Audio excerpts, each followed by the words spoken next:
You're listening to Parasearch Radio with paranormal news, views and reviews from across the UK and beyond.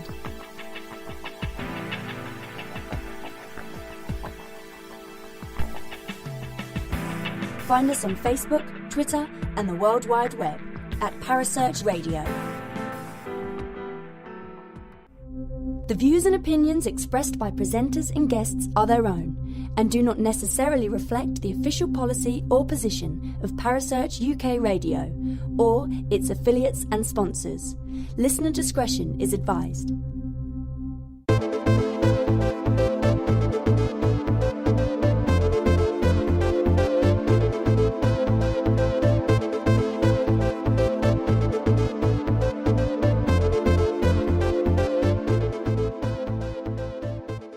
Welcome to the KTPF Reload Show.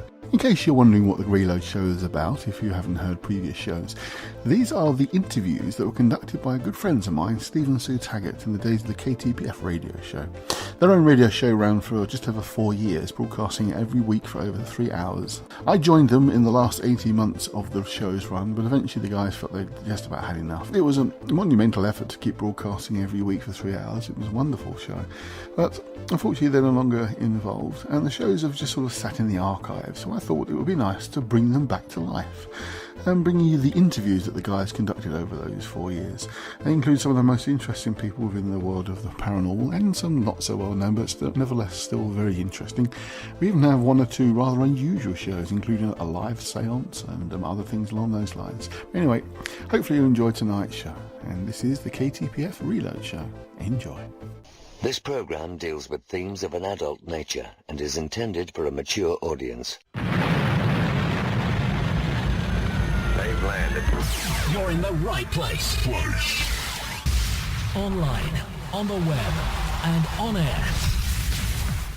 All over the world. Talk radio. You hear us, we hear you.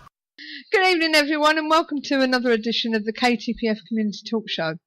My name is Suzanne. I'm Steve. I'm Andy, coming live from Northampton tonight, instead of my usual efforts. I thought that was next week. No, it's now. I'm here. Oh, right. And we are keeping the paranormal friendly on www.ktpf.co.uk. We bring you a relaxed show with no pressure, discussing a variety of topics from the paranormal, the supernatural, cryptozoology, UFOs, and much more. We will be speaking to David Farrant. I hope I was pronouncing that right. David Farrant, president of the British Psychic and Occult Society, first came to national attention in 1970 as a result of his involvement with the infamous Highgate vampire panic. Highgate Cemetery was constructed in 1839, but by the 1960s it had fallen into neglect and decay. Stories started circulating that the cemetery was haunted, and newspapers started reporting England's first vampire in over 100 years. In David Farrant's best-selling book on the subject, Beyond the Highgate Vampire, David claims that ley lines may be an important factor that has been left completely out of the Highgate equation. We find out more about the history of this infamous Gothic story a little bit later on. But first of all, as I say, we've got Andy over there in Northampton. I'm sure it was the on about next week. Didn't realise it was tonight. Here and now. When are you off? Tomorrow? We're off to Vodska tomorrow. Off to Poland. Off looking for information about my wife's family. Oh. So it'll be quite interesting. We're only here for a few days, back on the Friday, so we'll be home plenty of time for next week's show. But because we're flying out tomorrow from Birmingham, made more sense to stay here overnight. So here I am doing the show from here. David Farrant rose to international notoriety during the early 1970s, as we said, because of his role in the Highgate vampire scare, which has dominated the headlines of the popular press. Branded a Satanist, black magician and necromancer, he was sentenced to nearly 5 years imprisonment, which you'll find out more about on on witchcraft in 1974. The first trial it is since 1944, despite the Witchcraft Act being officially repealed in 1951. Today, David lives in Highgate, not far from where he grew up, and first encountered the mystery that would change his life and to some degree overshadow his other accomplishments for decades to come. We'll find out more about his other accomplishments as well, if he's willing to tell us. Maybe bring them to light instead. A practicing Wiccan high priest, so they say. David has always maintained that the rituals which he undertook in Highgate Cemetery were intended to counteract the activities of real satanists who had invoked the entity which is still seen today and around the cemetery. The same apparition which has become branded a vampire. Right, we're going to get David on the line so he can talk to us about this this infamous story. I'm just going to find him now. Add caller. And bear with me. See if I can find him. Oh God, it's not coming up. Oh, here we go. Modern technology. I hate it. Right, I do. I don't like doing this bit. It frightens me. Add to call. Here we go. Yeah, and she keeps saying she's going to cut somebody off. I do. Namely you, Andy. I'm going to find out a bit more about this case and also about the other stuff that David's done, because I'm sure there's other stuff that he's involved in and has been involved in that he'd like to talk about as well. David, are you with us? Yes, I am now. Yes, I can hear you fine, thanks. Oh, good. Welcome to the show, David. I don't thanks. know whether that introduction was correct or not, but yes. It was correct, was it? Just about, yeah, just about. Okay. Now, David, as I say, you've been in the limelight since the Highgate vampire story, but you've been around before that, haven't you? Yes. As a matter of fact, I've been involved in ghost hunting, so-called, since 1967. Uh-huh. And then I founded the British Psychic and Occult Society. It was only a very, very small group at the onset, Yeah. involving the local people. Well, I should say young local people. Yeah. And it just grew from there, and it increased, and eventually our investigations went beyond London into Hertfordshire, and from there they went all over the country. Usually in the summer, if possible, because it's sometimes a bit inconvenient spending out vigils on cold winter nights. Well, we've done a few of those, David. Don't worry about that. Yeah, you must tell me about them. Okay, well, as I said, it started in 1967. Yeah. That's when I founded the society. I got the interest, I believe, from my mother, who used to attend the spiritualist church in Highgate, or rather near Highgate. And things just went from there. And Susan, I want to say something right at the beginning, if you don't mind. No.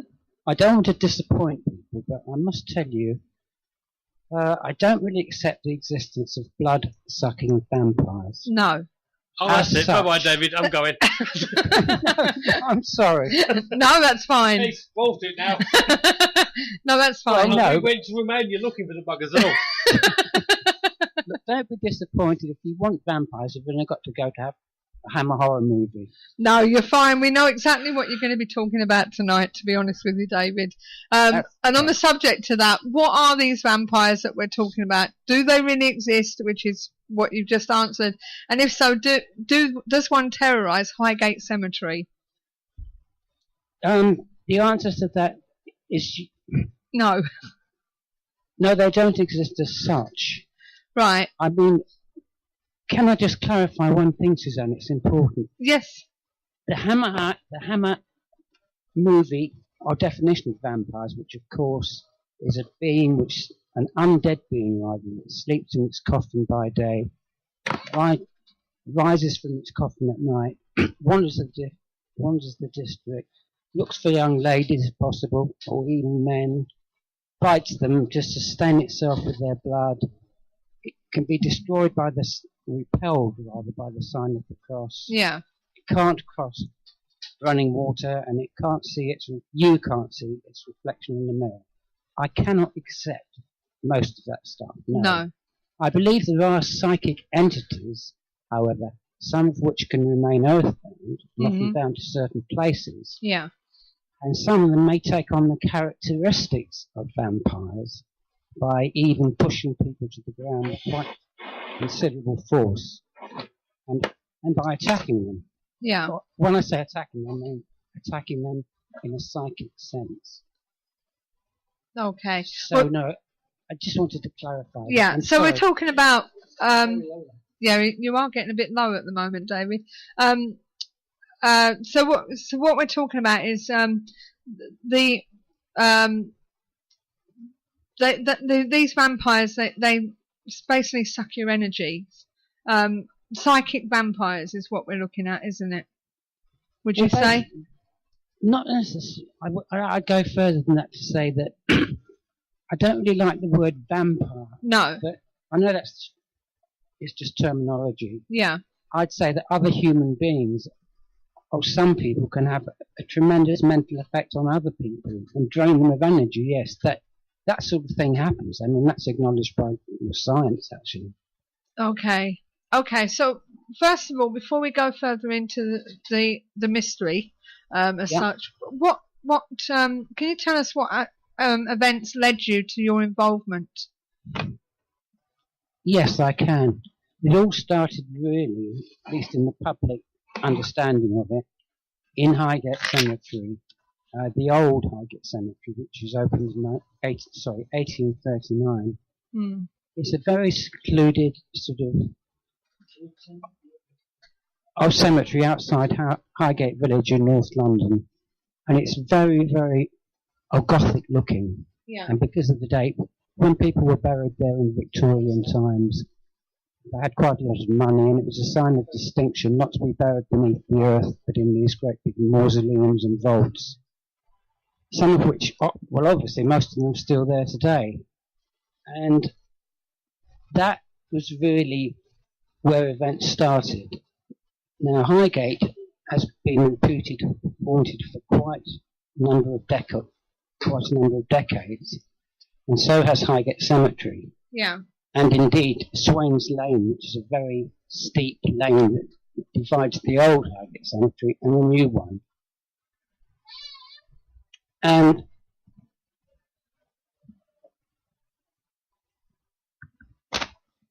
hello? You still there?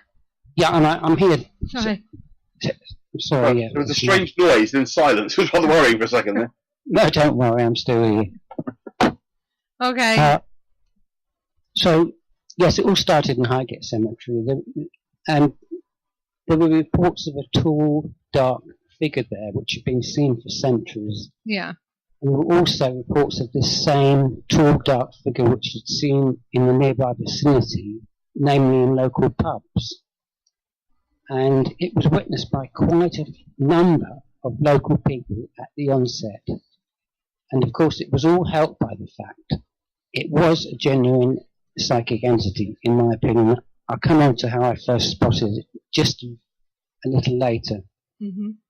But it was said to haunt the cemetery, and I actually interviewed witnesses who had actually seen it. All this was in the autumn of 1969. That was happening, that is a fact. But what was also happening, I think you pointed out earlier, somebody did, that Hammer Horror Films were using Highgate Cemetery as a perfect location for some of their Hammer horror movies. Yeah. Taste the Blood of Dracula being one, Tales from the Crypt being another, Dracula has risen from the grave, yet another, The Body Beneath, yet another one. I honestly can't remember all the titles, Suzanne, but the thing is that these were very popular, multi-1,000-pound films, and they were seen in the local cinemas, and obviously you were able to recognise immediately Highgate Cemetery, where most of these, or at least some of these, were filmed on location. Do Do you think that the films contributed to the vampire sightings that followed? Absolutely, that's just what I was about to say to you. Right. I've never denied the existence of psychic phenomena. I mean, I'm involved in a large society with a lot of members that also accept that view. But we don't accept the existence of hammer horror type vampires. But unfortunately, because of all these films, the tall black clad ghost entity, figure, whatever you want to call it, that had been sighted in Highgate Cemetery was confused with being a vampire. Mm. By word of mouth, then people began to assume that the ghost there was really a vampire. That is where I have to leave the whole thing completely, because I've never ever maintained it was a vampire. Right. Despite the fact that I have been on television, yeah, numerous radio broadcasts. In fact, it all really started with 2 interviews I gave in 1970, in 1970, about the Highgate Vampire. I think one of the programs was actually called. It had been dubbed by the press the Highgate Vampire. Yeah. And because of that, it wasn't long before some people tried to cash in on the fact, on all the publicity, and to write books and articles. And in that respect, but in that respect only, this unexplained entity became a vampire. But I stress again, I never called it a vampire. Now, I was actually trying to conduct a séance with others in Highgate Cemetery in 1970. And this was, I believe, where all the trouble started. It was in the summer, it was in August, and we entered Highgate Cemetery at night with a psychic medium, and the intention was to try and make contact with the entity, and she would sort of speak to it and try and find out its purpose, if indeed it had one. Was it the spirit maybe of someone that had died there? Was it some evil spirit or force that had been called up? Because there were a group of black magicians actually using Highgate Cemetery around the same time. Yeah. And I put forward the view that very possibly, as a result of their rituals and their ceremonies, they could have made contact with some sort of negative evil force, and they could have called it to Earth, and it could have remained earthbound. I actually said that. Well, I stated that in the press, and I said that in the press. Right. That was a possibility. Yeah. But, well, really, the vampire. Oh, I should say that when we were conducting this séance, it was in August 1970, we suddenly heard the sound of voices. It was quite near the back of the cemetery, near the back wall, and the cemetery was very, very easy to enter in those days. Indeed, I think the police, it was the police, and they just entered by, or coming through, the back gate, which had been left open. Uh-huh. But they were approaching, and I thought, there's no way I really want the police to do questions, because they were members of the society. They were all people that had quite respectable jobs. They didn't want their occupations to be known, or indeed their positions. And so we all scattered. I walked in the direction which we had cars outside the front gate, but in Swains Lane, parked in Swains Lane. I walked towards a very old house in South Grove.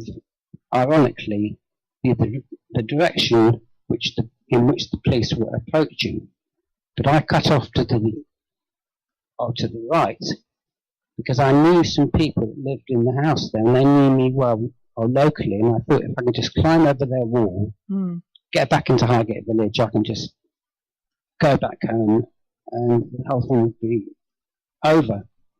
But it wasn't. I was arrested by the back wall of the cemetery by police.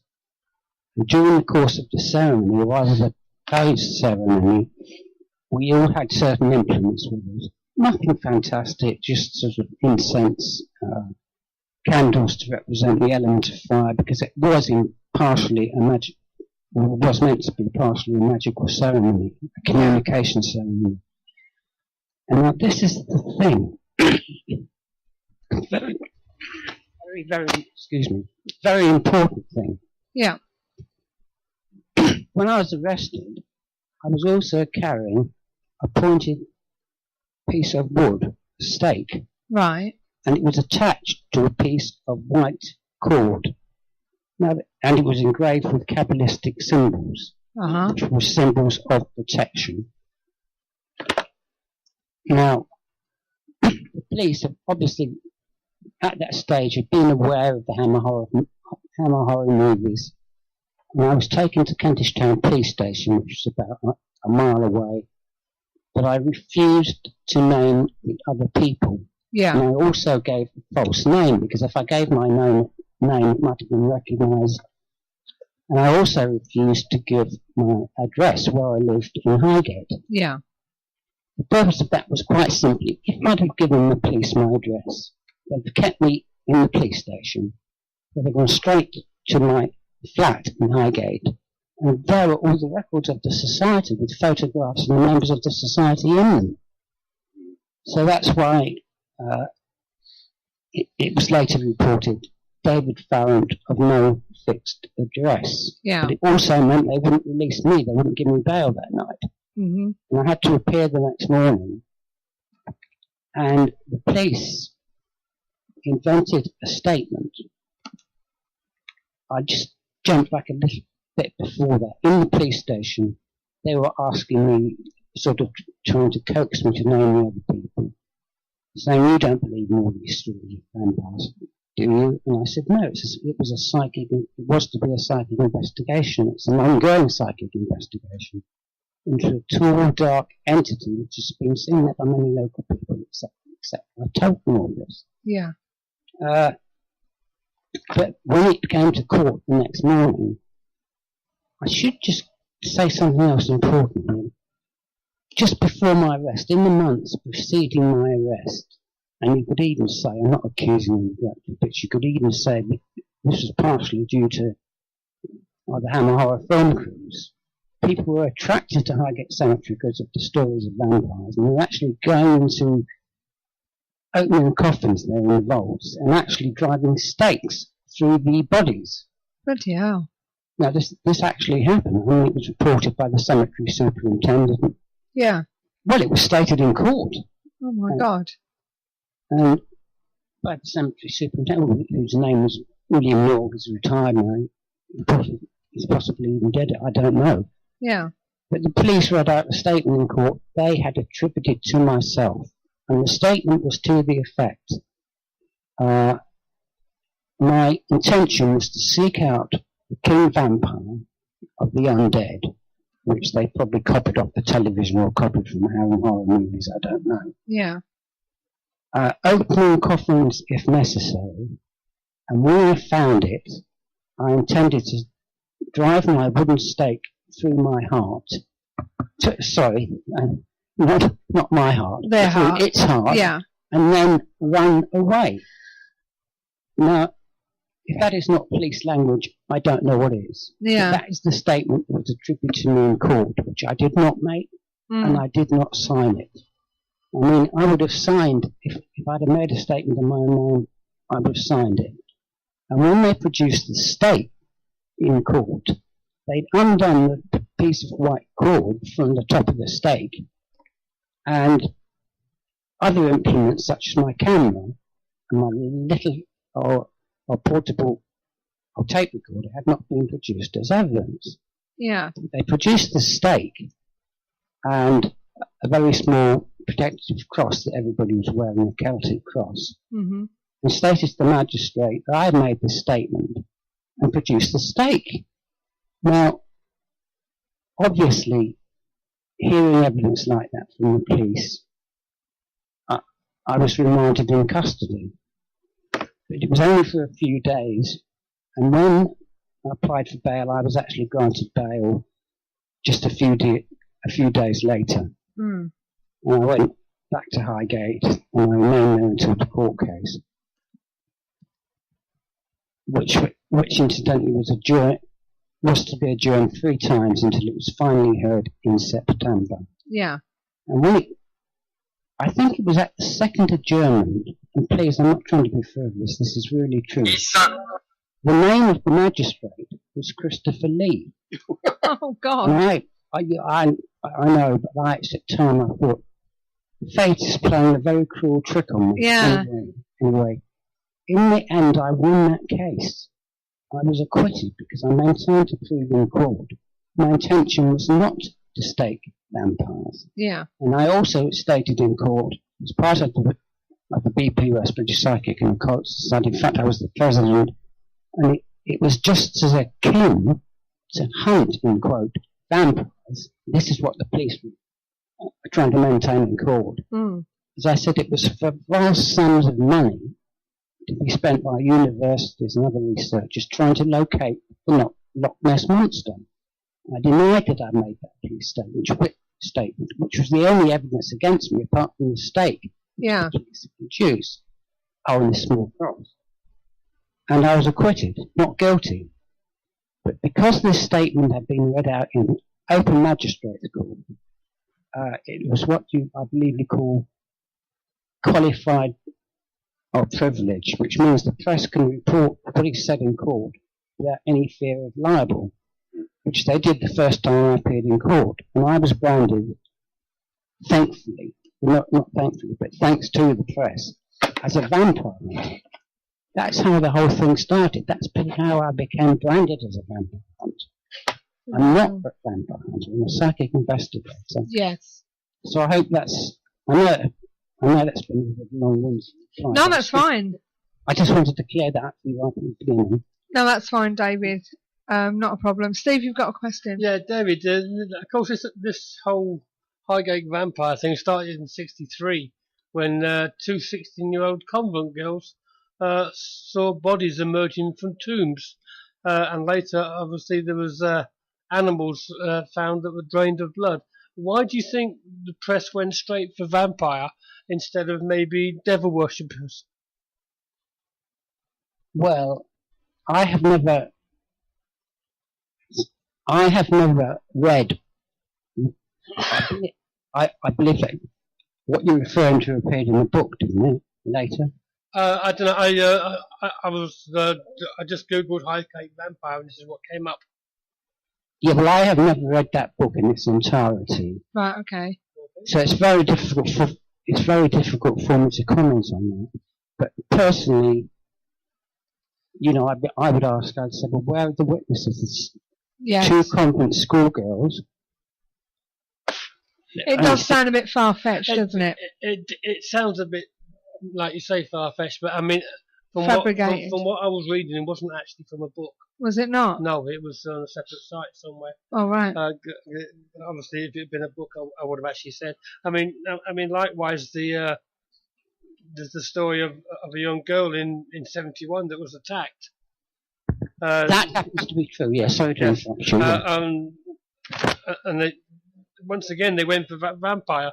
But considering the 12-foot walls, why would they not think of something like Spring Hill Jack? Well, I can confirm the story about the one you just mentioned about the girl being attacked. If you want me to, yes. Yes, it is. There was a young nurse. I believe she was walking back from the Whittington Hospital where she worked, and she was walking up Swains Lane. Yeah. And it was quite near the top gate. And as I actually interviewed this girl a few months later, and I actually spoke to her. As she was in the process of passing the top gate, she was suddenly pushed to the ground with quite considerable force, so much so that all her tights were torn and her knees were grazed, and so were her elbows grazed. And at that moment, a car coming down Swains Lane, he saw the girl on the road.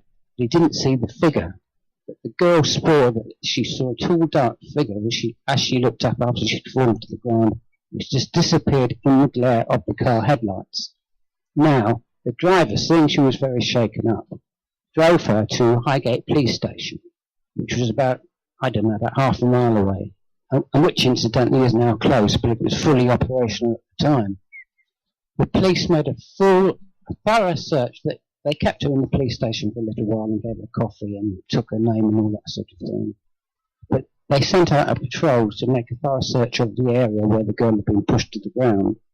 And it is true that where the figure had disappeared, the cemetery was lined by approximately 12-foot high walls. And I said at the time, it seemed absolutely unbelievable how a human being could have scaled that, if at all, could have scaled those walls so quickly. And I said that it does seem to point to the fact that this was a supernatural entity, yes. So I can confirm that story for you, yeah. Okay.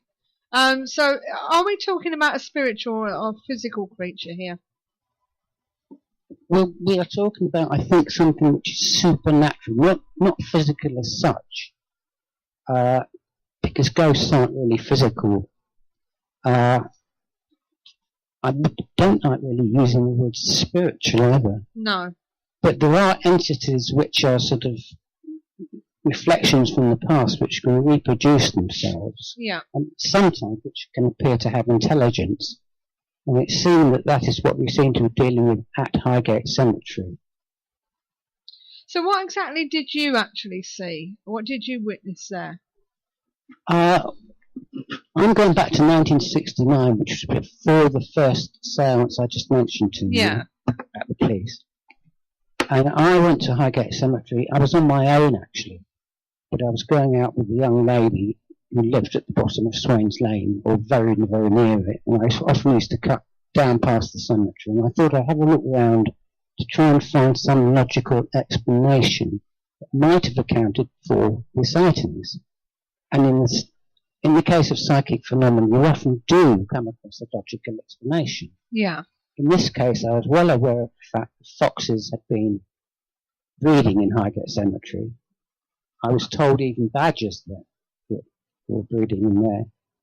And you had hedgehogs scurrying through the undergrowth at night, making a terrible noise, which could almost be considered to be a ghost or a phantom. So I thought it might be the moon. And I'm sorry to tell you, it wasn't a full moon, but it was quite a half moon, a large moon or something. Yeah. I thought it might have been caused by the wind moving the branches of a tree in the wind and casting shadows on the pavement. I didn't know actually what I was looking for. I just intended to go into Highgate Cemetery and try and find out some logical causation for the actual sightings that this entity had many witnesses had actually witnesses of this entity. Yeah. That's why I went to Highgate Cemetery. And I should say that as I was passing the top gate, I was walking down Swains Lane, I became aware of something out of the corner of my eye. Only very quickly, I looked up, I was in the road, and well inside the gate, about 3 feet back, was a tall, dark figure. And it didn't appear to have any discernible features, but I did see 2 points of light, which I took to be its eyes. Yeah. And they were suspended in the midst of a sort of an oval shape, which I took to be its face. And I actually got the impression, a very distinct impression, that it was draining me of energy. It was rather like literally falling into a vivid dream. And I had to fight to keep myself awake.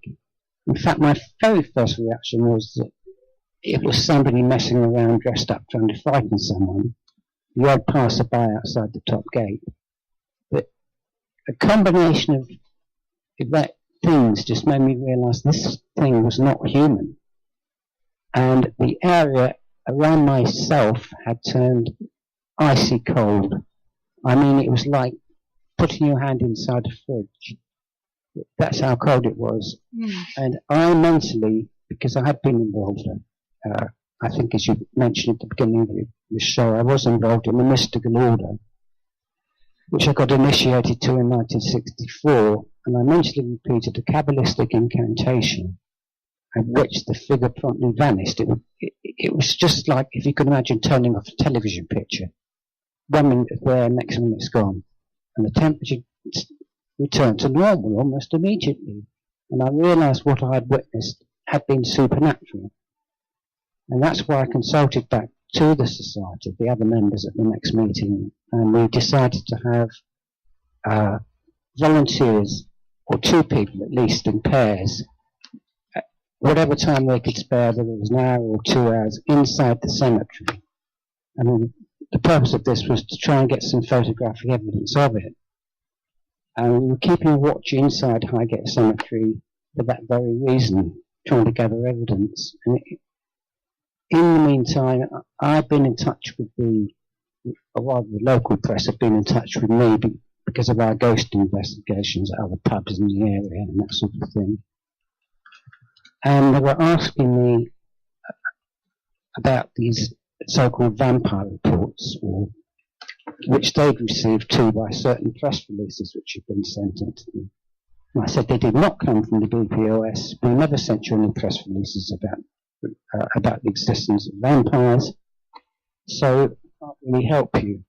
And I said, but we are interested in this ghost. And I told the guy, can't remember his name now, so this is 40 years ago. I told the guy about the attack on the girl. Yeah. And he asked, very anxious to speak to her, and I said, well, I couldn't give her name without her permission, but next I did have an address for her in the hospital, and I'd speak to her and ask her if she'd be willing to speak to the Ham and High. And the girl didn't really want to speak to the newspaper. She said that she'd already spoken to the police and made the report, and that was on record, but she didn't want to get involved because of her career. That's as simple as that. Yeah. And the reporter said to me, well, the best way, if you're trying to get information, is to why don't you write a letter to the local press, and we will publish it asking for information. That way you should get a lot of people coming forward, which we did. A lot of people came forward in turn gave statements. And that's how the event really started, Suzanne. Mm. Okay. Now, you say that you think that that people obviously conjured, for want of a better word, whatever's going on there. Do you think that Satanists, for want of a better word, still practice in Highgate Cemetery today? No, they've stopped using Highgate Cemetery. They've stopped? Yes, okay. They have. And in scenes such as Dennis Wheatley's To the Devil a Daughter, they conjure up all sorts of images. What role does sex have in these rituals that they do? Those who have read your book, In the Shadow of the Highgate Vampire, will understand a little about this, but for those who may not be aware of this element, could you elaborate? I didn't know I'd mentioned sex in Beyond the Highgate Vampire. I didn't. Oh, right, okay. Sorry, I did mention it in my what I mean is, yes, when they talk about rituals with Satanists and all this, that and the other, it normally means sex is involved, yeah? Yes. What I'm saying is, you know, from a movie's point of view, but what is it from a real life point of view? Is sex involved? Is sex involved in magic? In the rituals and stuff like that. So It certainly is. You think it is, do you, Andy? I don't think it is. I know it is. How do you know? Andy? It's tangents. Look, you've asked me a very fair question. Okay. And I'm not going to evade your answer. Pardon? Except, sorry, I'm not going to... You can still hear me, yeah? Oh. You can... Hello? You can still hear me? Yeah, we're here. Okay. As Sorry, I said, I'm not evading your question. No. I was involved in Wicca. Yeah. Some groups in that actually use Wicca or use sex as in some of their rituals. Right. If I explain to you that Wicca is actually a fertility religion. Right, okay. There's no mass orgies involved. It's used for its intrinsic value alone. It is used to sort of release subconscious forces which are usually wasted for pleasure. Okay. I don't really want to go into the... No, that's fine. Okay. No, that's fine. It's just used for pleasure, but yes, it can be used. Okay. Right, okay. We've got a friend of yours on the line, David. Bear with me. Who the friend is? Hello? Yes, I can hear you. Okay, I think everyone can hear you now. What's your name, my love? Felix, like the cat. Felix like the cat. Yeah. Oh, Okay. yes, I do know him. Okay. Yes, he's okay. What do you want to ask, Felix? Well, I'm a friend of David and Della's on Facebook, and I'll be meeting them in person this summer at the Highgate Vampire Symposium. Right. I just wanted to pull him up a bit, actually, on conflating Satanism with devil worship. Satanists do not worship devils. They don't worship anything but themselves and their own evolution.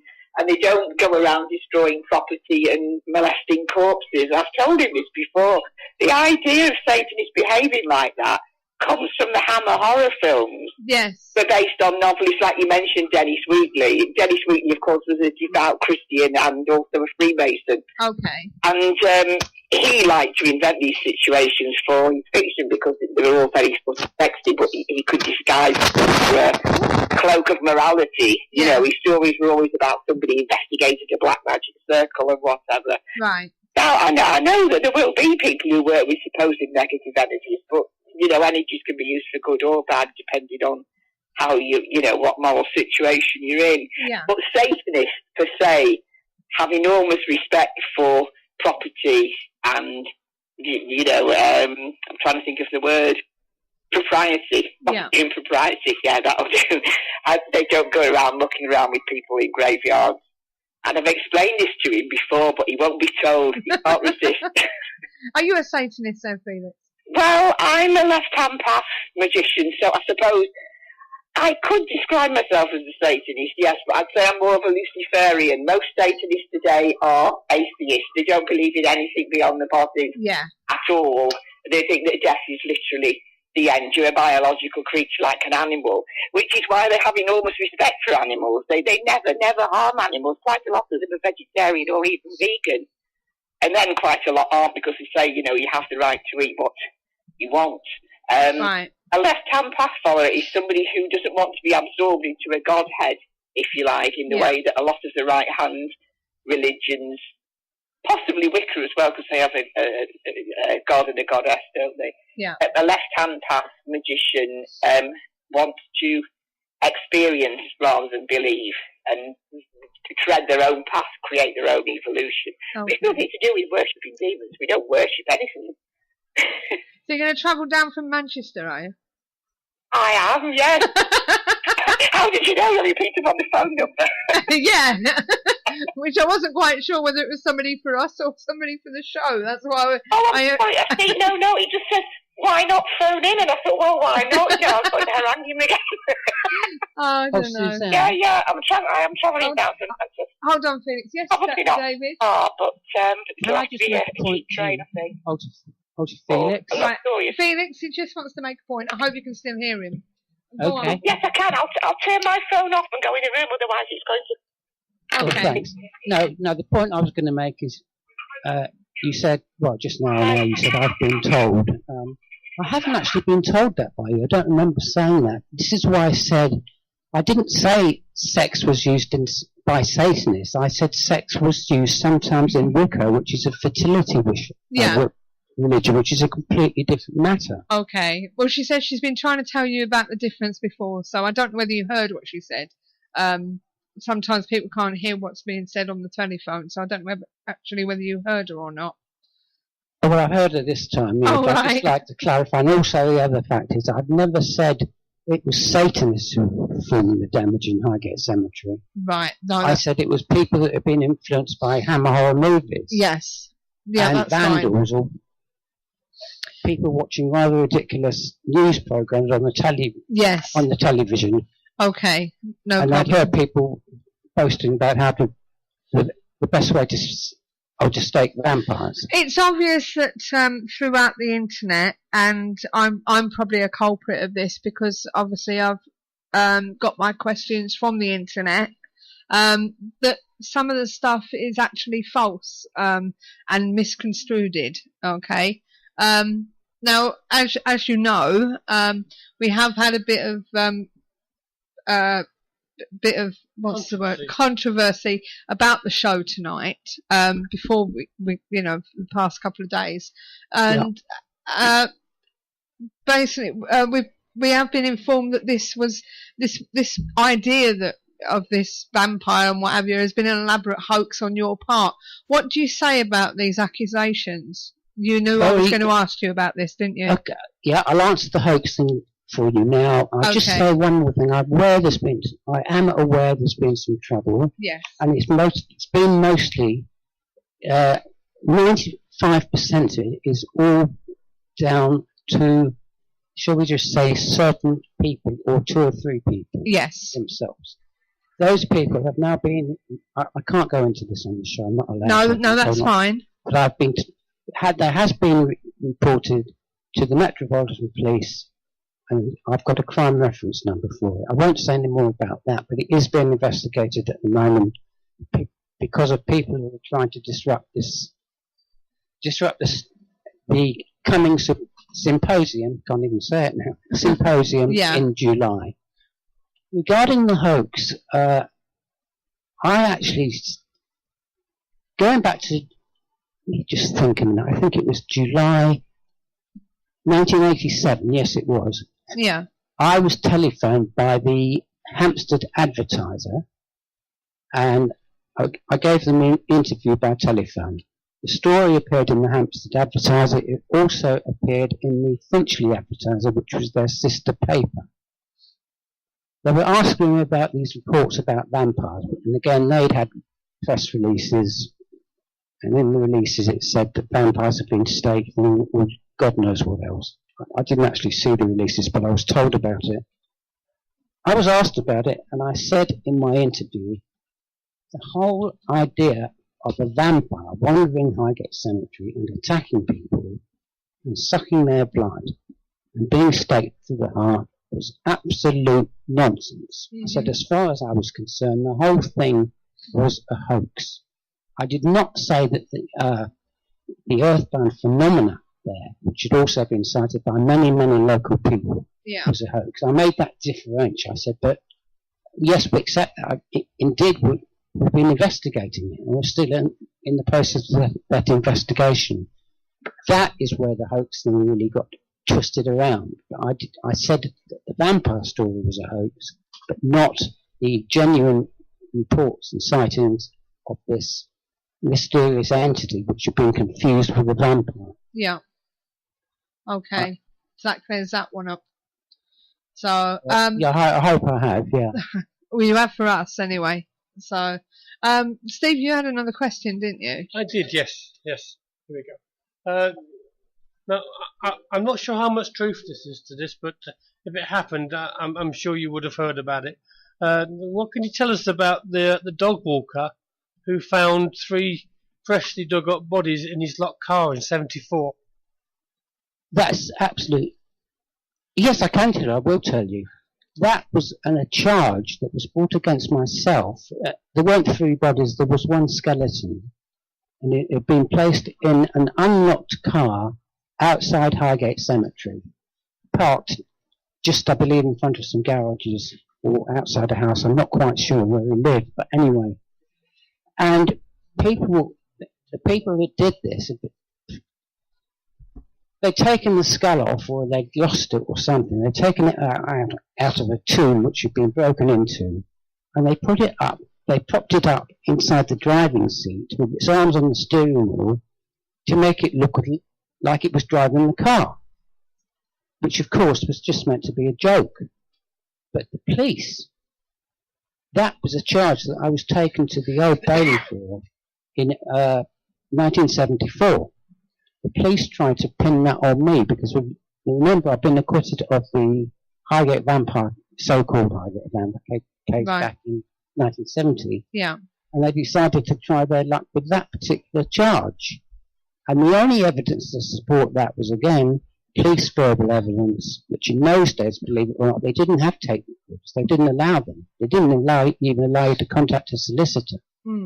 But they did have this right to use verbal evidence, which amounts to suspects being questioned, and often their statements being produced unsigned, other police officers backing up other police officers. The only evidence towards that charge was that I had made an unsigned statement to the police. It wasn't in my writing.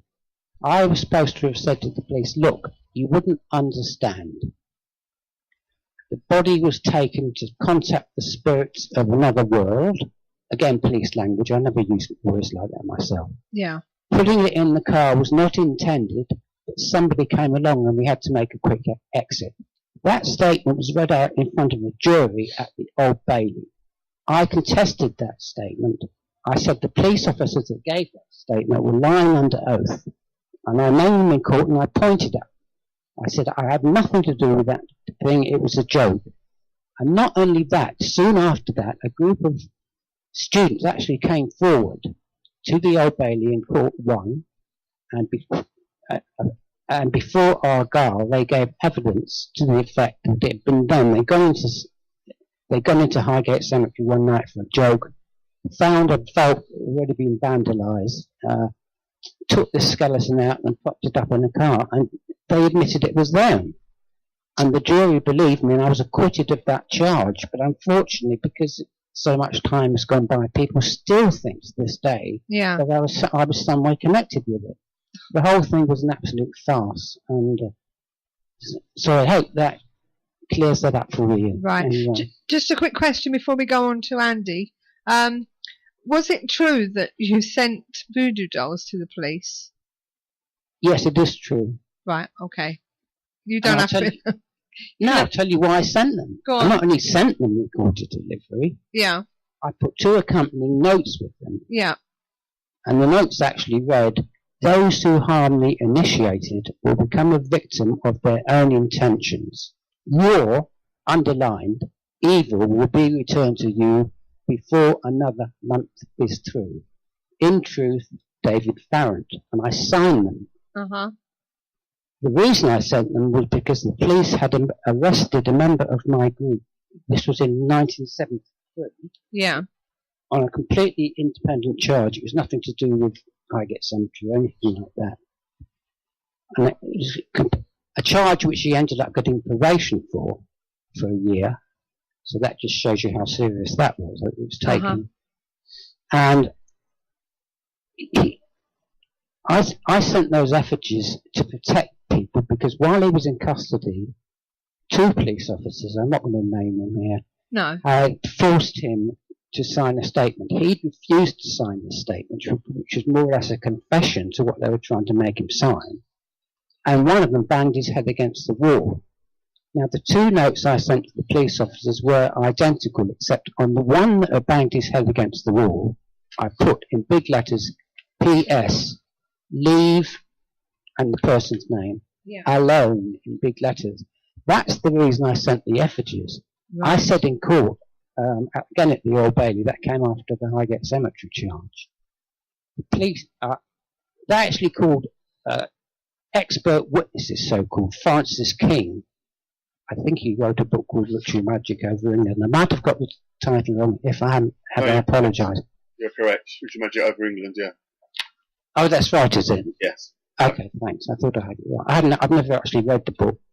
He came to court, and he's now passed away, incidentally. But anyway, he came to court, and he said, in his opinion, that they examined, they found notes in my flat, magical markings, the lot. They found an altar in my flat, which was adorned with magical paraphernalia. And they produced the altar cloth in court and everything, and they were trying to make out that the intention was to harm the 2 police officers. And Francis King actually stated, in his attention, it was an attempt to kill them. I said under oath, which I'm saying again now, that they were not meant to harm the 2 police officers. They were sent as a warning to the police. So they'd leave us alone and stop arresting us or for things we hadn't done, that sort of thing. So yes, I did send those effigies, but if I hadn't just explained that to you, it would sound sort of very callous. Yeah. But that's the reason I sent them. Oh yes, and by the way, I got 4 years for that, rather 2 years for each police officer, and they were making to run consecutively. So in other words, 4 years for sending those voodoo effigies. That was back in 74. Do you regret sending them now? Did you get that? Yes David? and no. Obviously, I was much, much younger in those days. And I think most people, all of us, sometimes or another, do things when we're younger. We have love affairs, we do this, we do that. We're a bit wilder. I certainly do regret in the sense that I wouldn't send anything like that today, because I've learnt from the result of, I've learnt by the consequences of what can happen. But at the time I didn't regret sending them, but I wouldn't send them today, no. Can I make one very important observation? There's no such thing as voodoo dolls. Voodoo does not use or involve effigies or dolls. It's actually a traditional witchcraft practice, and they're called puppets. The early missionaries went over to Haiti and the Caribbean, tried to characterize voodoo as being witchcraft, demonic, and evil, and introduced the notion of voodoo dolls into voodoo. Any real voodoo practitioner will tell you straight away there's no such thing as voodoo dolls. It's complete Christian mythology, Christian created idea. So they should even recognise that, the police, if they'd actually bothered to. Francis King would have known that and should have known that. We should have told them that. So I'm a bit surprised that he kind of went along with it, or either that, or he's just demonstrating his own lack of real knowledge. Well, it's a pity you weren't there, Andy, because you could have told them. I really mean that. Yeah, no, I think it would have done. Let me just say this. The early church, I don't agree with you, however, about the voodoo dolls. Black magic groups in England, I'm talking about modern voodoo, actually does use puppets, whatever they're called. But the point I want to make is here, the early church in England, I'm stressing the early church, when it was, there was a flourishing religion, if you like, sect, a belief in England and in other countries in Europe, a flourishing religion known as Wicca, which was the fertility religion I already described, and which I was actually initiated into in 1964. I left it in 1982. That's another story. I won't go into that here. But the purpose is that in the process of trying to take over all the early sites, and these Wiccans, if you like, pagans, some people confuse the two, they had their own sites, they had their own magical circles, they had their own temples, and these were invariably marked by standing stones. And they tried to take the rituals, the customs over. For example, Christmas in the old religion had been a fertility rite, and it had been to celebrate the coming of the new year, the birth of the new year, if you like. Hence the symbol of the evergreen. And they used to use a fir tree or mistletoe and holly, which are obviously the signs of everlasting life. The early Christian church took this date over. They moved it to January for the birth of Christ, and they attributed that's how the Christmas tree came into existence. Mm-hmm. It came into existence because it was based on the earlier Wiccan ceremonies, that earlier Wiccan tradition of using evergreens at the birth of the new year. And one more point, it's very important. With Easter, they did exactly the same thing. Easter in Wiccan had been a fertility religion to do with, or to celebrate the powers of nature. And it was symbolized by an egg as the symbol of fertility. Hence the church took this over as well, the early church, and hence this is why we have today the Easter egg. They were stolen off Wicca. So, no. To dispute some of that, David. Okay, please. The Wicca movement itself only began with Joe Gardner in the 1950s. You can talk about traditional witchcraft or folklore religion, which is what I'm very much interested in. But everything you said is correct. I've just changed the term Wicca because that's a specific movement and now recognised religion started by Joe Gardner in the 1950s. But, I mean, you're talking about more general kind of what you'd fall under witchcraft brackets. But everything else you're saying is absolutely true. But I just suggest the term isn't quite right because of its religious status at the moment as being a specific religion that's now been recognised and founded by Joe Gardner as being a faith that people put down on their census as being a member of a Wiccan movement.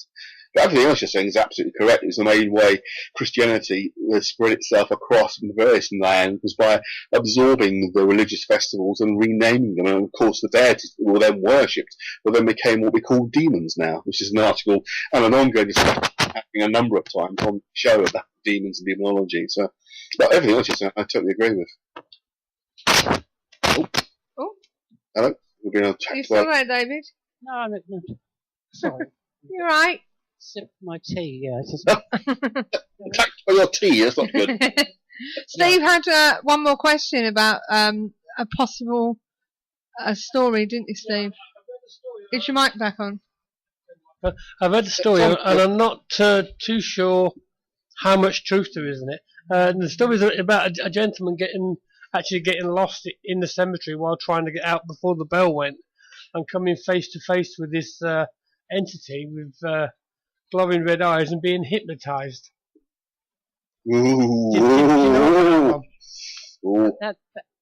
That is true. Well, let's just put it like this. That is what he told me. I actually met him once for dinner when he was having dinner in a pub in Highgate, and he agreed to meet me. And he told me he'd gone into the cemetery. I think he was an architect or something like that, or an accountant. But he'd gone in there to look around, and he became hopelessly lost in the cemetery. It was getting dark, and they rang the bell in those days. I don't even know if the bell's still there nowadays, to sort of guide people back to the main gate. And he thought his best way was to make his way towards the sound of the bell. And he was off the main path. He was lost in the middle of the cemetery, and he suddenly became aware of something behind him. He glanced around, and he saw a tall, dark figure some 6 feet behind him, very similar to what I myself had witnessed. And he felt he was being drained of energy, and it was almost trying to hypnotise him. And just as quickly, that figure wasn't there. It just disappeared, as the one I had seen had done. Whether or not it's the same figure, I don't know. But if I could just go back to what Andy said, Suzanne. Yeah. Just the point you made about Gardner. I have often had this dispute, argument, if you like, online, offline, and with groups and all this sort of thing. I have said that Wiccan religion involved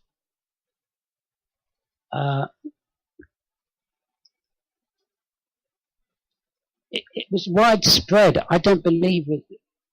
Gardner may have utilised it. He may have sort of tapped into it and used some of the old rituals. That I do not dispute. And I also say, obviously he's dead now. I think he died in 1964. And of course the Witchcraft Act was in the period of 1951. But he died, and I know he's got a lot of influence today. I'm not disputing that. In fact, often when I'm approached, people say to me, which sect or which movement are you involved in? Alexanders, the Alexandrians, as they call themselves, or the Gardnerian. I can never pronounce that word. Gardnerian. Yeah, that's fine. Anyway, it doesn't matter. And my reply is to them, neither. And I say that because I was actually initiated into a coven myself in 1964. That's how I know it exists. It's got groups all over not all over. Would you be prepared to name them? No, I couldn't possibly do that. This is me with the name. Because I probably don't know that. Sorry. Well, I was just going to say, I've got people speaking at the symposium on July the 19th. Some of them have been involved in that aspect of it, involved in it. Whether they choose to name them Regency, so I know most of the names are. Well, you've said it. Yes, there was a coven called the Regency. They used to operate in Queen's Woods in Highgate. Yeah. So yes, that's correct. I'm just saying that I would dispute the fact that Wicca.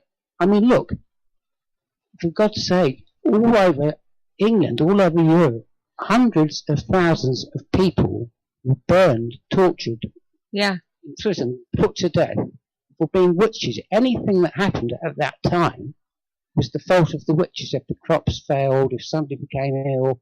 The list is endless. The witches were blamed, but it's what people did to them. The terrible things they did in the name of the Inquisitions. Not my argument. You a copy of, well, there's 2 parts from our, I'll send you 2 copies, well, I'll send you the 2 editions of our magazine, get the words out, where I've written a rather lengthy 2-part article on demons and demonology that actually covers this particular area as well, about the way in which women who, and mainly women, who were interested in local remedies and local cures and trying to help people were then treated as being witches. It's all about a power struggle in the Catholic Church at the time, but I mean, I'm happy to send it along to you. I think you'll find it interesting reading, certainly. But, yeah, I mean, there is a traceable link throughout relatively modern history, going back to the Middle Ages, of a form of witchcraft around. As just I'm saying, the term Wiccan is specifically now the name of religion, although it is, of course, the old Anglo-Saxon word for witch. That's where the word comes from anyway. But yeah, no, I'll follow what you're saying. Okay, well, thanks. We're in agreement halfway anyway. David, can I just ask, going back to Highgate Cemetery, what's your claims about the ley lines that could have an important factor there? Well, a very important factor in psychic investigations, I have to put this so simply because it's a very long thing, is the existence of ley lines. Now, they can't be proved by science as such at the moment. Yeah. But we have often discovered that, not only in London, because in London, unfortunately, a lot of these ley lines have been cemented over now. They're no longer visible, let alone still off-road. I don't know. But in the country, they're much more easy to find. There was one such a line that ran from Highgate Cemetery to, it could have gone on beyond Highgate Cemetery, we don't know, because the area has been so built up. But where it goes through Highgate, the areas remain mainly unchanged. There's a lot of Grade 1 listed buildings there, and they can't knock down things that easily in Highgate, especially Highgate Village. This ley line transverses the Flask Public House, a very old coaching inn, just outside, not far from Highgate Cemetery. And there have been so many cases of unexplained activity in this particular Flask Pub, very old, I think it goes back to the 15th century. Mm-hmm. Clocks stopping mysteriously, simultaneously, 2 clocks in each bar, running on a different circuit. Figures have been seen regularly, and bottles and glasses often smash or fall off shelves. But the most important thing is with the sightings of this tall, dark figure seen in the pub. Okay. The line goes on to go straight through the old Gatehouse pub, which incidentally itself is supposed to be haunted, and incidentally where this supposedly is being held upstairs in the theatre in July. And again, very similar symptoms have happened. People have reported seeing a tall, dark figure, and clocks stop, bottles fall off shelves. And in the case of the Gatehouse, I'll have to be really quick here, a manager, I think his name was George Sample, going back to 65, was turning off the lights to go home, and he lived on the premises, but go up to his flat in the other part of the pub. And as he turned the lights off upstairs, again where the symposium was being held in the ballroom, as he turned the last light out, he saw a tall figure sort of floating towards him, and it petrified him so much that he was actually put him into a state of shock, and they kept him in hospital under observation because this thing had upset him so much, and he eventually discharged himself against the doctor's orders. They wanted to keep him in for observation, and again, virtually identical to the thing that's been reported in Highgate Cemetery. There's 2 more places. There's a group of large council flats in Highgate Hill, and one of these blocks is supposed to be haunted by a tall, dark figure. The children have seen a tall, dark figure gliding in the grounds, even in daytime, and disappearing amongst the trees. a cat in one of these flats that I interviewed the people there used to suddenly turn around and hiss and sort of spit at something invisible in the air. The doors used to open and close, and one particular, the husband of the lady that lived there, who had 3 children, got so fed up that on one occasion he actually removed the batteries of the doorbell because they kept ringing in the early hours of the morning. And would you believe it? About a day or 2 later, the doorbell still rang. You'd say, how could it ring with no batteries? But then we're going on to another matter, because psychic energy can often replay itself visually and audibly. So that's not so strange as far as I'm concerned. So I'm sorry, did you...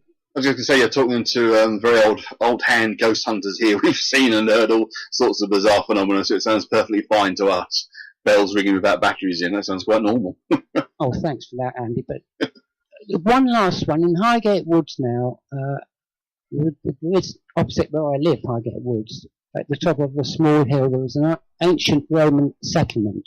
It's been excavated and they found signs of Roman pottery there and all that sort of thing. And again, a tall, dark figure. Not many people go up to the top of that hill because it's sort of off the main path. But people do walk their dogs up there. I actually interviewed a man who lived quite near Highgate in Crouch End, and he was walking his Alsatian near the spot at the top of the hill, and the dog just swung around and pointedly growling at something, and he saw a tall, dark figure which disappeared behind an old oak tree. It just wasn't there. And he went up a bit cautiously, and there was nothing behind the tree. The only point I was trying to make was, I have said in my articles I've written, I said this is open to debate. I think my wife Della wouldn't so much agree with me on this point, because she's under the belief that a lot of these sightings are entirely separate. But anyway, that's just a personal opinion. But I said it could well and truly be the entity which has been seen so long in Highgate Cemetery, travelling along the course of these ley lines and somehow manifesting itself at different locations along the ley line. And I wrote a long article years ago sort of pointing out my findings and saying, in our investigations, I was absolutely certain that ley lines had some definite connection with the sightings of many earthbound phenomena. I also went on to say that, of course, it depended on certain conditions, water being another important one. Often you find ghosts are seen or sighted in near lakes, rivers, underground streams, or damp conditions, like, for example, the conditions of low pressure which preceded a thunderstorm. They've heralded many of the figures, and I just concluded that we should look into, give it much more research into the possibility that ley lines are somehow, don't claim I know, but are somehow responsible for sightings of, if you like, ghosts. I certainly have no problem with that idea. It's something that myself and a friend of mine discussed a few weeks back on the show. We are very much, well, not so much these days, but used to be very involved in psychic questing, which connects sites to possible events that might have occurred there, but also energy lines are very much involved in that. And of course, as you and I have been talking previously, I'm very well acquainted with Charles Walker, who obviously does similar kind of research down on the south coast, and we've come to similar conclusions about the possible links of ley lines to paranormal phenomena, certainly. So yeah, that makes all sense to us, definitely. Can I just add that Charles Walker, I did listen to your show last week, incidentally, or was it 2 weeks ago, so with Charles Walker. 2 weeks ago, yeah. He's speaking at our symposium on Clapham Woods. Oh, good. Yeah. Well, I'm hopefully going to come along. As you know, we're talking as well about how to attend this symposium. There's an advert for it in our next magazine, which comes out next week. I'll put that in. This will be quite useful. I've got a couple of questions that I'd like to put to you, David. Now, you know that I've been in communication with an individual whose name I'm not going to mention on air, but you know full well who I'm talking about. He has sent some interesting information. Now, I'm taking this all balanced. I'm trying to keep it all sensible. But it's a lot of photographs that, well, I would say, show you very much in the guise of a vampire hunter, complete with large crucifixes with hammers and wooden stakes. Now, to me, they look like publicity shots. They don't look like kind of genuine, this is me going out hunting vampires. But it does also mention you have had a few interviews, mainly in the BBC, where you have talked about being a vampire hunter and discussed the sort of things that go on. Now, I just wondered what you would like to say regarding these clips. I'd like to answer that, Andy, if you don't mind. Absolutely. Well, I've already discussed the court case back in 1970 when the police tried to, set me up, to put it mildly, and I was acquitted of that case. And I was approached because they attributed the false statements to me, they were trying to get me sent down for the damage at Highgate Cemetery, which we had nothing to do with. I stress that. We never even so much as picked a flower there. But BBC did phone me up shortly after that case, and as I'd been acquitted, they said, we'd like you to film. And let's remember, the cemetery was open to the public in those days. Well, in the day, the BBC got permission. They said, could you meet us in Highgate Cemetery? And if possible, bring a cross and a stake with you. I said, I can't bring the cross and the stake because the police have confiscated it, which they did. I never got that back, which was only used to cast magical circles. Anyway, I got something together, and I met in Highgate Cemetery, and the reason I did that was this. It was my way of pushing up two fingers, excuse the slang, to the police and say, you try to set me up. I've been accused of being a vampire hunter. You want me to appear in a film, more or less as an actor, as a matter of fact, representing a vampire hunter. So what harm can you do? But that's the reason I did that. Not because I'm an actual vampire hunter. That is a point which has been raised many times in the past, so I'm really glad you raised that tonight. I just wanted to give you the reason why I actually did that. I'll be honest, you look at these photographs, they all look very much set up for publicity reasons, whether it's the newspaper or whoever. So, I can fully understand what you're saying there, but I can also understand you would have put your fingers up to the police after what appears to have been happening at the time. The one image that I was a little concerned by that was sent to you by the same person purportedly shows you in 2012 lying in bed with what I can only describe as a very spectacular crucifix on the wall behind you. I was wondering how on earth this person got the photograph, if you know who I'm talking about. And let me say this: when I was taken to the Old Bailey in 1974, I lost my flat in Highgate. I was arrested in January. I think it was February. It was at the beginning of 1974. Anyway, I couldn't keep the flat on, and I had a lot of my stuff was stored downstairs in cardboard boxes, all tied up, admittedly. And a lot of my photographs went missing there. And I don't know who took them, but I did certainly know that a lot of photographs in my flat were seized by the police because they produced them in court. If I can stop you for a second, David, this photograph was apparently taken in 2012, 3 years ago. I'm not sure of the one you... If you open up your messenger on Facebook, I will link the picture to you. You can see. Still there? Little odd. Hello? You still there, David? Moved his mic.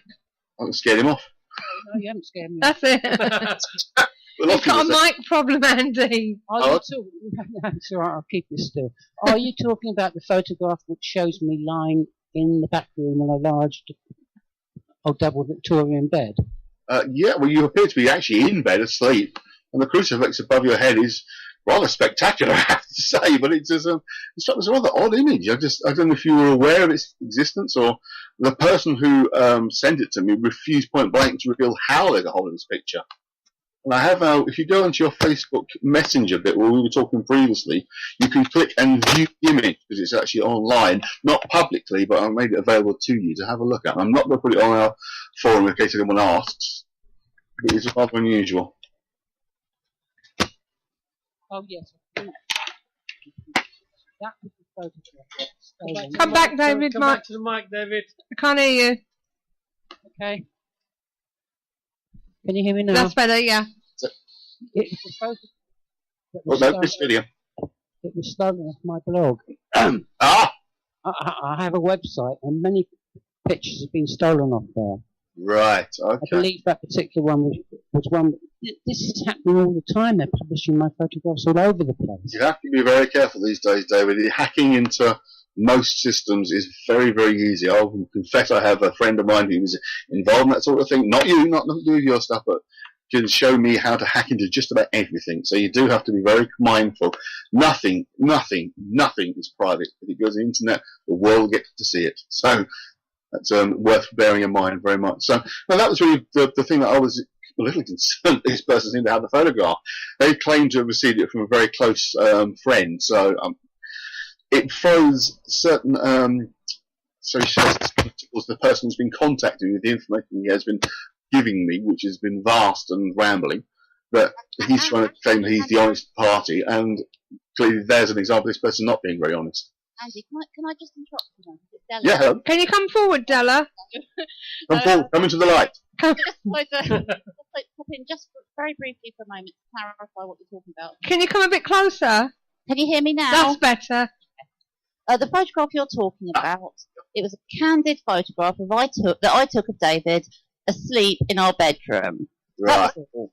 It was published publicly. It's nothing to do with hacking in. It's still online. It was just a sort of mucking about photo put on a public blog entry. Right. It's not dramatic. It's not that interesting. It was a bit of a sort of, I don't know, just a bit of a sort of private joke. I was just winding him up.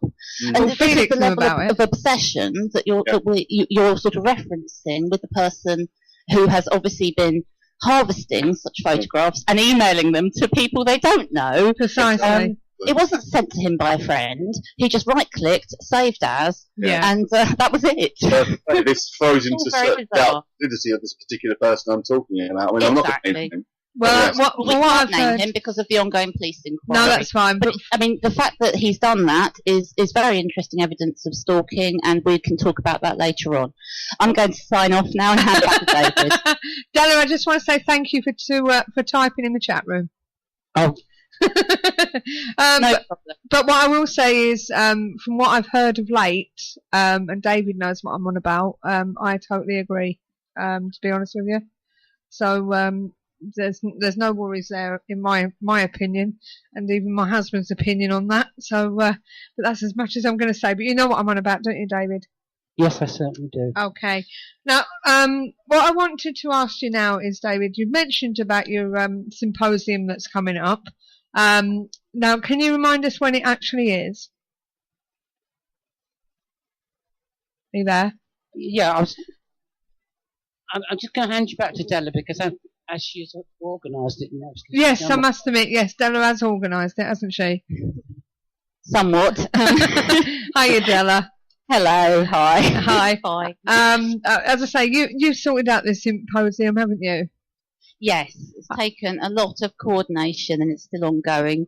It's the Highgate Vampire Symposium 2015, taking place on July the 19th, which is a Sunday, in the theatre, which is called Upstairs at the Gatehouse. Yeah.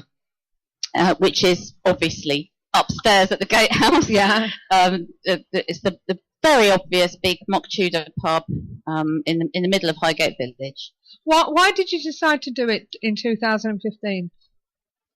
It was actually coincidental. We were talking about it and I kind of came up with the idea and thought, wouldn't it be great to actually have a day where we can go into all sorts of theories about the entity's potential reality or what it is, or the entities, and talk about is there one, is there two?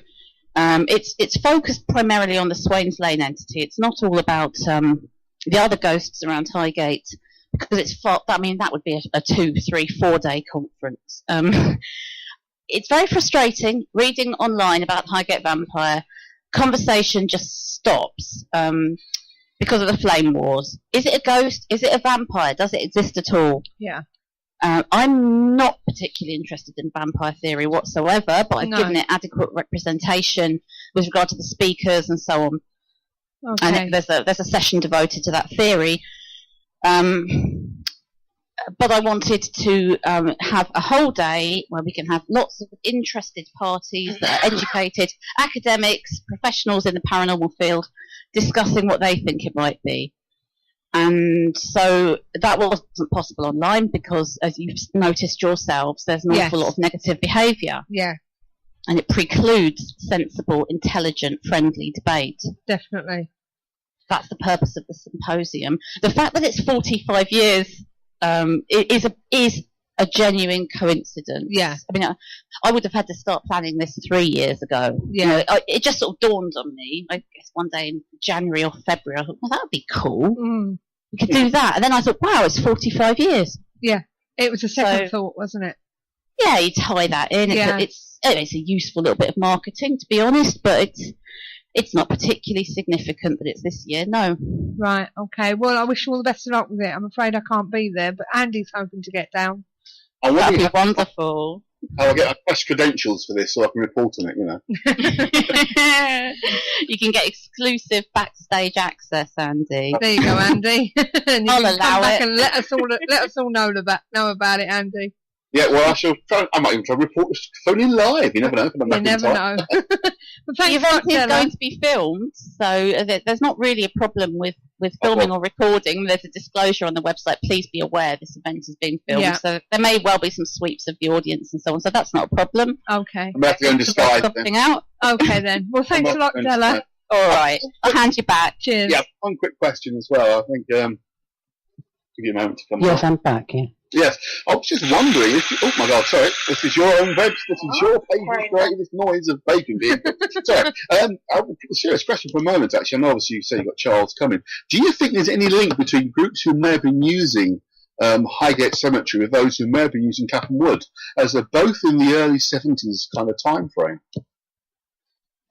You know, Charles's friends of Akate, I think. Yes, I know, Carter, yeah. We did have evidence that there was another group, possibly the same group, because I exposed their activities in an article, well, quite a few articles I was writing in the late 70s, or even before that. I said that Satan is an extremely dangerous thing. People should avoid it at all costs. I'm not contradicting what I said to Felix. I honestly have no awareness if sex is actually used during satanic ceremonies. I literally don't know. I was talking about... I can tell you they are. I will tell you they are. Okay, well, I'll take your word for that. No personal involvement, I must be honest. No personal involvement. Yeah, I know right. those who have been involved. I believe you thousands wouldn't. Yeah. Look, in a nutshell, we discovered a small mausoleum in Highgate Cemetery. I'm going back to 1971. There weren't any coffins in it, well, unless they were under the floor. It had a marble floor, stained glass windows, and on the walls and on the floor itself, they had inscribed a large circle inside of which was an inverted pentagram. As you probably know, the pentagram's inverted, it's used on the left-hand part. There were Kabbalistic signs there, and all around at various points of this triangle were the burnt down stubs of black candles, and they'd been in use for so long that the wax had sort of dripped, melted over the wax floor. So it was in regular usage. I can confirm that. I saw the signs. There was the sign of the moon. That is the black moon, the new moon rather. Saturn and Mars, which you may be aware, in that combination, a very, very lethal combination. They have negative connotations both. And Yes, yeah. They'd also moved a large marble bust of someone that was buried, or rather whose ashes were buried, laid to rest in this mausoleum. And they placed this bust at the apex of the triangle. Right. So I said at the time that it's very possible it was some sort of necromantic ceremony whereby they were trying to contact the spirit of this person, who's Victorian, and trying to get information which of course only spirit would know. It would be beyond human understanding if that information was to get. the ceremony was for the purposes of obtaining wealth, obtaining a partner, even obtaining sex, or that sort of thing, obtaining money, prestige, position, because that's why Satanists operate at these ceremonies. They do it for self-gain. Yes. They don't believe, actually, ironically, I don't actually accept the existence of the devil. It's not a contradiction. I accept the existence of evil, terrible evil in this world, all over the world, torture, murders, mass. I'm off to Poland next week, to a town in the south Poland, which is very close to a place called Auschwitz. So yes, I know evil exists in the world, God. Okay, right. I think we've established that. And I've never denied that. I've never said evil. I have said I don't believe in things, because I really believe if you understand something clearly, in other words, if you can see it, you don't have to believe in it. No. I've also said that belief is the most dangerous thing, especially religious belief or political belief. It leads to wars, it leads to torture, it leads to annihilation. Yes, in that respect there's evil. No one's denying there's evil. Only a madman would deny there's evil. But I have said I don't accept the existence of some supreme being equal, or just not very far equal from God, who has legions of demons under his control and can buy people's souls. I've said that is absolute, in my opinion, it's because of my teaching and working and what I've come to understand, I'm sorry, I just don't accept it. It's nonsense. Absolutely, agree with you wholeheartedly. It's nonsense. Can I just ask, concerning the Highgate entity, are you still interested in hearing from people who believe that they have experienced paranormal phenomena or have theories unrelated, and I underline that, unrelated to vampires, which could help identify the nature of the entity? We think we've come, at least Della has, I think she's come pretty close to sort of unravelling the mystery of the spectre that's seen at Highgate Cemetery. Oh, brilliant. I think, I'm just giving her a quick glance to make sure she's not disapproving. I don't think she'd mind if she said that it's not so much it is the land, Highgate Cemetery, which is of prime importance. Yeah, that would make absolute sense. Funnily enough, the little story I just want to quickly tell, I mentioned a little while ago that there was a particular occasion many years ago, this is last week's show, where I had the opportunity to either join a Germanic pagan group who were going up to Highgate to use Highgate Hill for a ceremony or ritual work they were going to do, or go down to the south coast and join a ghost hunting group for the weekend. I chose the latter. If I'd chosen the former, I would have gone along with the Germanic pagan group, who knew full well that the top of Highgate Hill has been used for centuries for all sorts of magical rituals and magical work. It's very much part of the pagan landscape of ancient London. So it would make very good sense that whatever could well be that whatever is in Highgate predates the cemetery itself by centuries. But it's something much older even than the cemetery is. But because of the fact that there's so many bodies there, if you like, spend energy fields there, it may be attracted to those, and that's why it's inhabiting the area. Very, very possible, just as certain places on Hampstead Heath have been utilised for that purpose. But I do agree with you that Della has more or less taken the sightings of this ghost, this entity, whatever it is, back before Victorian times. I think back to Jacobean times. Excellent. She's just found. I'm grabbing the microphone from him because he's talking for me. I like that. It's not so much Jacobean. It's not sightings dating back to the Jacobean times. It's a process of deductive reasoning to do with the land, the locations where the entity is sighted, and the significance of those locations in previous centuries, rather than the dateable Jacobean witness evidence. It's not quite like that. I'm interested in what you said, Andy, about this group that we're talking. I mean, you mentioned Highgate Hill. Yeah. Can you break down your geography a bit more there? Because Highgate Hill is a hill. It's a thoroughfare, for buses and traffic. And it's very heavily built up, and there's no open space there. So where exactly are you talking about? Are you talking about Hampstead Heath? No. It's Highgate. It's on the hill. Not open space area either. The small amount of free wood that remains that can still be accessed, dog walkers, etc. Which is a long time ago. To be honest, it's 15 years ago. Sorry, I thought it was recent. No. Many years ago. We're talking about 1999, 2000. Okay. Yeah, it's a long while back. So on the Highgate Hill itself, as you approach Highgate Village and then you turn down the high street to your left and so on, you're talking about maybe in a little wooded area that's not very well known, a little pocket. Yes. Not Highgate Wood and not Queenswood and not Hampstead Heath. No, definitely not Hampstead Heath. It was definitely on the hill itself. The thing that I remember closely, it was fairly close to the railway tracks. Okay. The wooded area that's in the other, because if you walk one side, you've got the graveyards nearby, you've got the railway track running through, and on the other side you can see like a wooded area. I believe that's where we were going to meet at the Highgate's Highgate Tube.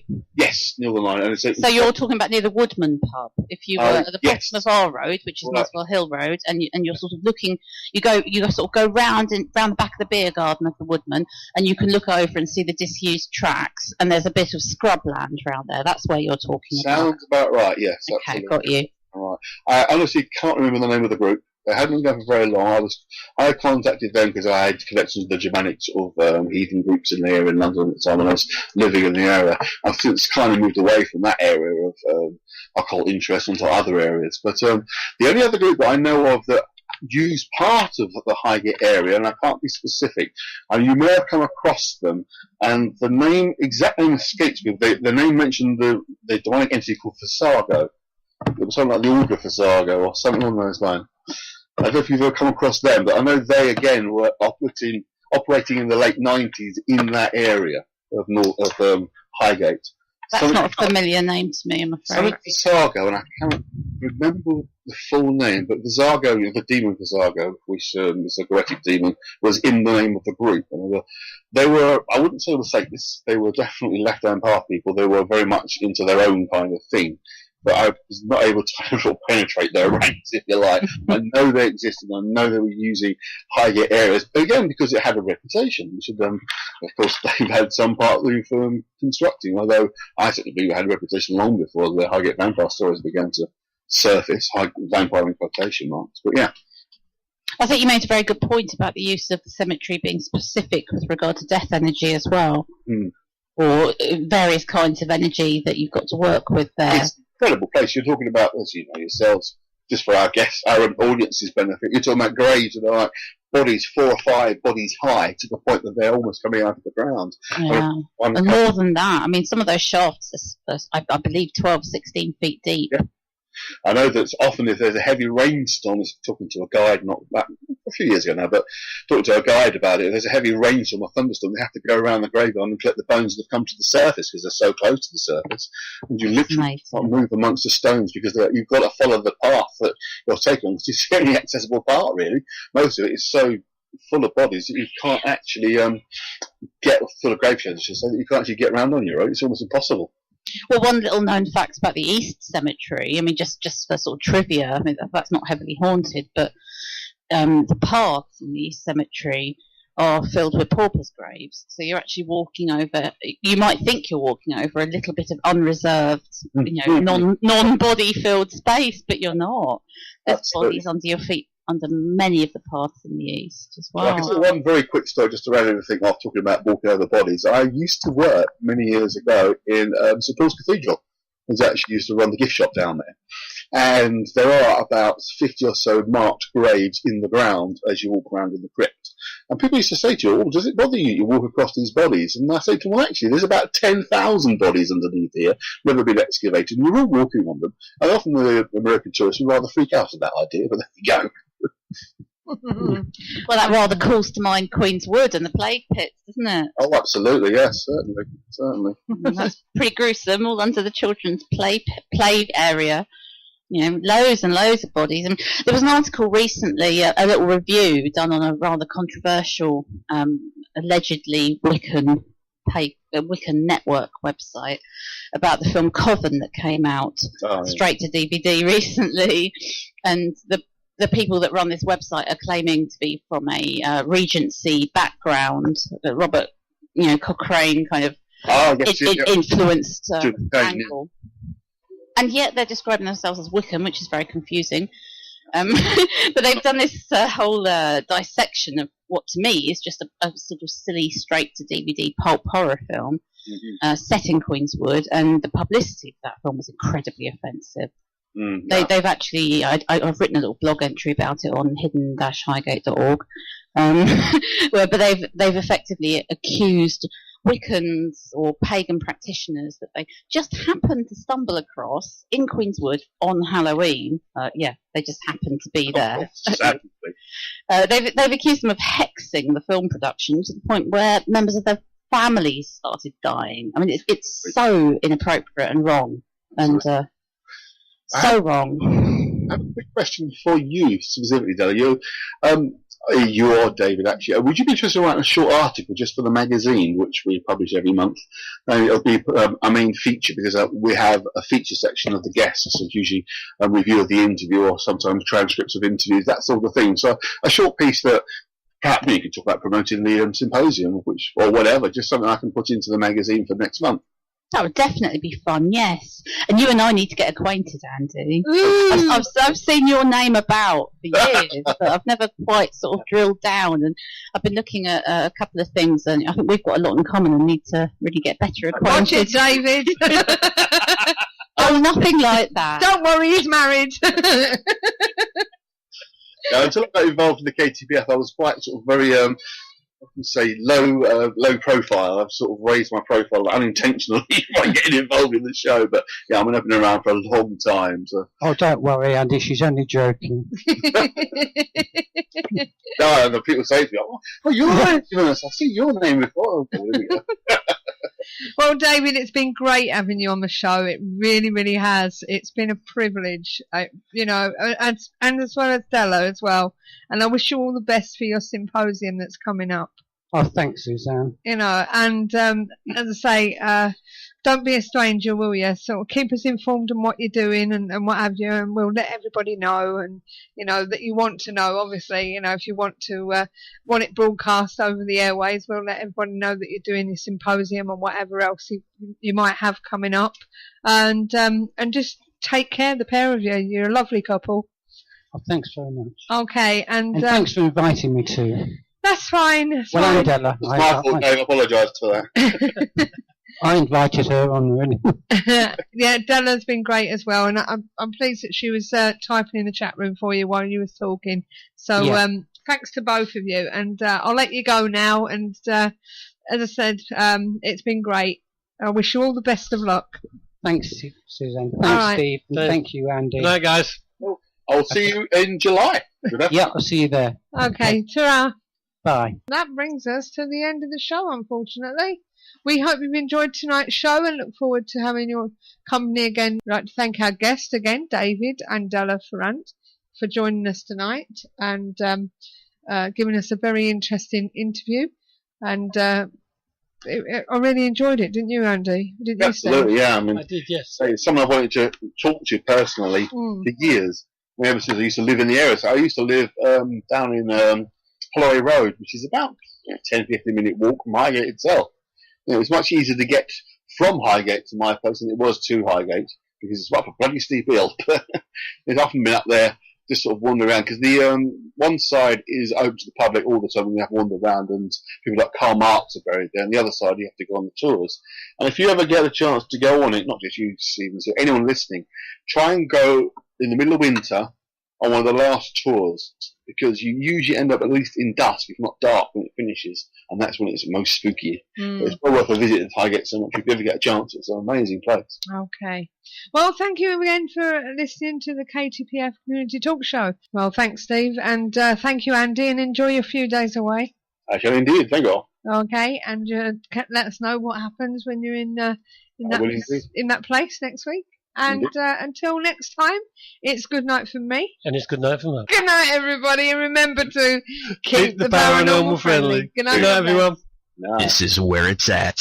Hello, Harry Price here. Good evening. If there's nothing myself and everybody else enjoy here on the other side more is the sit back and relax and listen to Parasearch Radio with its paranormal news, views and reviews from across the UK and beyond. Make sure to find out more about them on Facebook, Twitter and the World Wide Web, whatever they are, to keep up to date with all their broadcasts throughout the week. And I hope you enjoy them as much as we do over here. Hello? Is anybody there?